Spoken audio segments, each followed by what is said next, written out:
आज के मौजूदा गर्मा गर्मी में तमाम सियासी जमातें तारीख़ को भुला रही हैं और एक मंसूबाबंद तरीक़े से तारीख़ को मस्ख़ करके पेश कर रहे हैं। सच्चाई ये है कि 500 साल तक मुसलमान वहाँ पर उस मस्जिद में नमाज़ें अदा की और जब जीबी पंत वज़ीर आला या मुख्यमंत्री थे उस ज़माने में रात के अंधेरे में वहाँ पर मूर्तियाँ रखी गई। तो क़ानून ये कहता है 145 CRPC कि अगर मैं किसी के घर में जाकर कब्ज़ा कर लिया तो आप उसको बंद करके निकाल देते। वो नहीं किया जीबी पंत ने। फिर वहाँ एक उस ज़माने में एक डिस्ट्रिक्ट मजिस्ट्रेट होते थे, उनका नाम था नायर। नायर साहब ने मस्जिद को बंद कर दिया, मुसलमानों को आने से रोक दिया और फिर वही नायर साहब 1950s में जनसंघ के MP बने लोकसभा में। फिर ये सिलसिला चलता गया, मुसलमान तो महरूम हो गए इबादत से। 1986 में उस ज़माने में बग़ैर मुसलमानों को सुने एक 26 पेज का ऑर्डर कोर्ट ने दे दिया। उस ज़माने में कंप्यूटर नहीं था, 5-6 मिनट की सुनवाई में 26 पेज का ऑर्डर दे दिए। तो यानी पहले से टाइपशुदा ऑर्डर था। और जज साहब अपनी किताब में लिख रहे कि मैं ये फैसला इसलिए दिया क्योंकि मेरे को ऊपर से इशारा हुआ। और इशारा क्या हुआ? जज साहब अपनी किताब में लिख रहे कि मेरे घर की दीवार पर और कोर्ट की दीवार पर मैंने 2 दिन तक एक काले बंदर को बैठते हुए देखा। तो बूटा सिंह मस्जिद शिलान्यास कर दिए। फिर 6 दिसंबर को जो डिमोलिशन हुआ उसमें बीजेपी के पूरे लीडर, संघ परिवार के पूरे लीडर सुप्रीम कोर्ट को जाकर ये वादा किए कि हम बाबरी मस्जिद को हाथ नहीं लगाएंगे। वो डिमोलिशन हो गया। अब तक सुप्रीम कोर्ट वो कंटेम्प्ट पिटिशन हियर नहीं किया। फिर सुप्रीम कोर्ट में टाइटल सूट का जजमेंट आया और टाइटल सूट के जजमेंट में सुप्रीम कोर्ट ने कहा कि फेथ की बुनियाद पर हम वहाँ पर मंदिर के जो डिमांड कर उनको देंगे। तो हम मुसलमानों का झगड़ा जो ये था, ये टाइटल का झगड़ा था। हम वहाँ नहीं गए थे कि हमारे को यहाँ नहीं तो 5 एकड़ दे दो। 5 एकड़ के लिए नहीं गए थे हम। तो ये फेथ की बुनियाद पर जब फैसला आया तो मैंने उस वक्त भी कहा, आज भी कह रहा हूँ कि वो जजमेंट के बाद ही बीजेपी और संघ परिवार के हौसले बहुत बुलंद हो गए। और मैंने जिस खदशे का इजहार किया था वो आज बदबख्ती से सच साबित हो रहा है। आज आप देख रहे हैं कि कई पुराने इश्यूज खुल रहे हैं। तो जैसा कि सुन लिए, सुप्रीम कोर्ट का एक साबिका रिटायर्ड चीफ जस्टिस ने अंग्रेजी में कहा था कि supreme court is supreme but not infallible. तो आज हम वही देख रहे हैं। और अफसोस ये है कि कोई 6 दिसंबर की बात नहीं करता, कोई जीबी पंत की बात नहीं करता, कोई डिसेस की बात नहीं करता। और जब आप इन तमाम सियासी जमातों से पूछेंगे क्यों नहीं बात करते, तो बोलते अरे भूल जाओ ना भाई तुम लोग। मैं इन लोगों से पूछ रहा हूँ, तुम्हारी बाप की मौत को भूल सकते क्या? तुम तुम्हारी माँ की मौत को भूल सकते क्या? आप एक सिस्टमेटिक तरीके से इस मस्जिद को छीन लिए और कई इश्यूज पैदा हो गए। अब एक सिटिंग चीफ मिनिस्टर महाराष्ट्र का बोल रहा है कि हाजी मलंग दरगाह को मैं तब्दील कर दूंगा। सुनेरी मस्जिद दिल्ली का क्या किस्सा है बताइए आप। तो ये सब चीज़ें, ऊपर से मोदी ये चाहते हैं कि इससे मेजॉरिटी कम्युनिटी का वोट कंसोलिडेट हो जाए उनके लिए। और दूसरा उनका मकसद ये है कि भारत के मुसलमानों को उनकी हैसियत और उनका मुकाम दिखाना। वो तो बीजेपी तय कर चुकी है कि मार्जिनलाइज करना, पॉलिटिक्स से मुसलमान को मार्जिनलाइज कर चुके हैं। ऊपर से जो दूसरे पार्टीज हैं जो अपने आप को सेक्युलर बोलते हैं, उन्होंने ये बोल रहे हैं कि हम हर ट्यूसडे को सूरजकांड पाठ और हनुमान चालीसा गवर्नमेंट स्कूल में पढ़ाएंगे। क्यों पढ़ाएंगे? गवर्नमेंट स्कूल तो गवर्नमेंट का है। गवर्नमेंट में पढ़ने वाले बच्चे हर मजहब के मानने वाले थे, कोई मानता भी नहीं खुदा को। फिर ये सब जो चीज़ें हो रही है, ये क्या हो रहा है? इससे ये कोई सॉफ्ट हिंदुत्व नहीं है, ये एक्चुअल हिंदुत्व है। और फिर आज आप देख रहे कि सेंट्रल गवर्नमेंट ये बोल दिए कि 22 तारीख को आधे दिन की छुट्टी दे रहे। फिर क्यों बीजेपी रूल स्टेट्स मिलादुन्नबी के छुट्टी ख़त्म की है?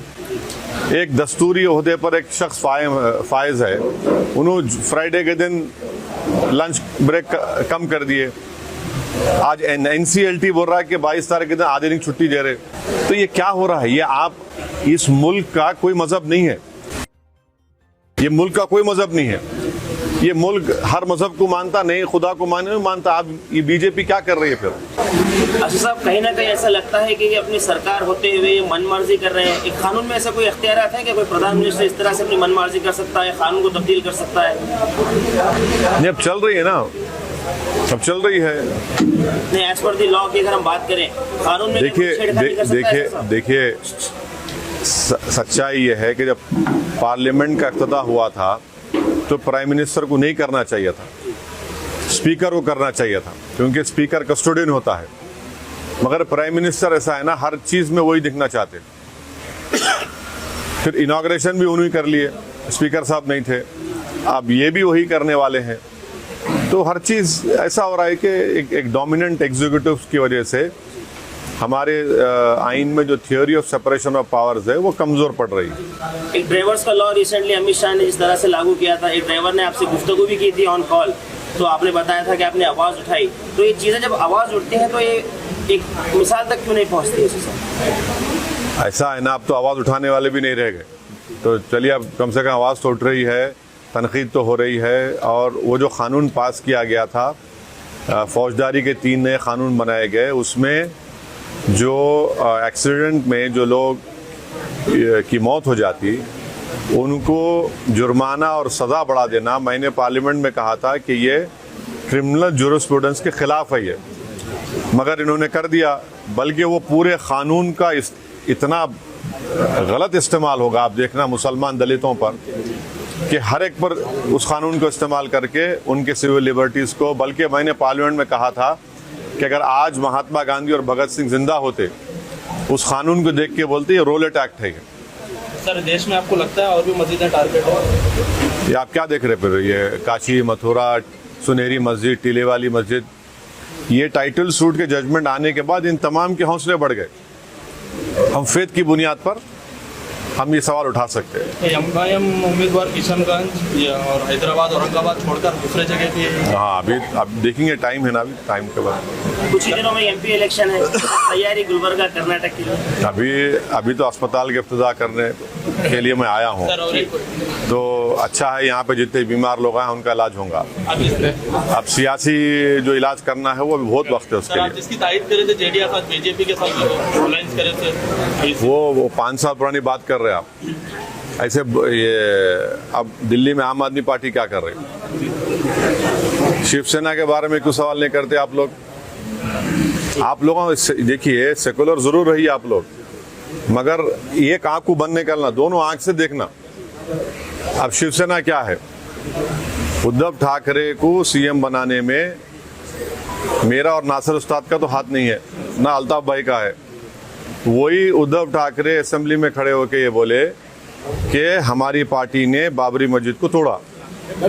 सब बैठे हुए हैं क्योंकि मंत्री का पोस्ट मिल गया उनको। आज भी उन्होंने बोल रहे वो बात को, हम तोड़े बोल के। पर इतने बहादुर नहीं है लोग, बुज़दिल हैं लोग। जब ये बोल रहे हैं तो उनको जब क्रिमिनल केस चल रहा था जाके बोलना था कोर्ट के सामने, हम तोड़े, हम कबूल करते जुर्म को। ये कहीं ना कहीं उनकी आवाज़ बिठाते हैं ना, आवाज़ को दबा देते हैं अगर कोई आवाज़ उठाता है। वो मैं इनकी बात कर रहा हूँ, इन लोगों की बात कर रहा हूँ। तो ये चल रहा है। आईएनडीए भाजपा और बीजेपी को टक्कर दे सकेंगे? आईएनडीए को? हाँ, आईएनडीए भाजपा और इसको बीजेपी को टक्कर दे सकते हैं? देखिए, ये भारत की आवाम को आप अंडर एस्टिमेट मत करिए। जब भारत की आवाम इस बात को महसूस कर लेगी कि मैजिक शो चल रहा है और मैजिक शो में ना नौकरी मिल रही, ना महंगाई कम हो रही, ना चीन हमारी ज़मीन छोड़ के जा रहा। मैजिक शो में मैजिशियन क्या कर रहे? वो ऐसा टोपी में से खरगोश निकाल रहे, खरगोश में से एक फूल निकाल रहे, फूल में से एक फुलझड़ी निकाल रहे। पब्लिक उसी में खुश है। तो एक ना एक दिन ये मैजिक शो ख़त्म होता। स्कूल में मैजिक शो देखे ना आप लोग, मैजिक शो ख़त्म हुआ था, उसके बाद क्या होता, सब जने क्लासरूम चले आते। तो अभी मैजिक शो चल रहा। अच्छा साहब, चलते मियाँ भाई के लिए कुछ मैसेज अपने मियाँ भाइयों के लिए? नहीं भाई, आप लोग मस्जिदों को आबाद रखिए, क्योंकि कुरान में अल्लाह मुसलमानों से कह रहा है कि जो लोग अल्लाह पर और आखिरत पर ईमान रखते हैं वो मस्जिदों को आबाद रखें। और किसी से नहीं डरना, मस्जिद को आबाद रखिए, आपका बहुत सा बड़ा काम हो जाएंगे इंशाल्लाह।